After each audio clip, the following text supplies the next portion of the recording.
Camilo Santana foi eleito senador da República com uma expressiva votação. Mas, no dia 2 de outubro, Camilo teve menos votos que Lula no Ceará. Lula obteve quase 66% de toda a votação dos cearenses. Se todos os que agora dizem que votarão e trabalharão para ele, Lula, Bolsonaro é para ter menos votos que os conquistados no primeiro turno de votação, ou seja, ele teve 25% dos votos apurados, ou, precisamente, 1.377.827 votos, quase 4 vezes mais do que a votação do Ciro, cujo total chegou a 369.222 sufrágios, ou 6,8% do total de votantes. Uma votação inexpressiva.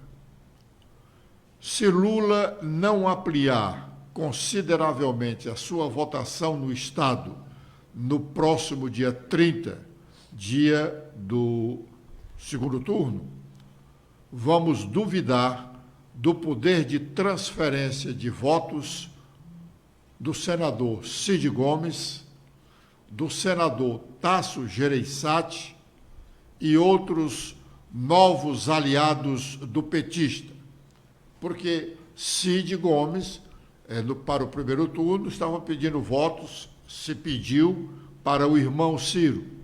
Tasso pedia para a senadora Simone Tebet, a candidata do MDB, que tinha o apoio do PSDB. Assim como da própria liderança do governador, nós vamos duvidar da possibilidade de transferência de votos dos dois senadores, assim como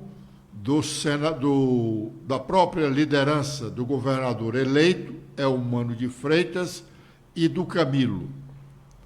A propósito, Bolsonaro sensibilizou uma parte do empresariado cearense que, inclusive, criticam a posição do senador Tasso Gereissati, encerrando os seus 40 anos de vida pública ao lado de quem sempre condenou o PT de Lula.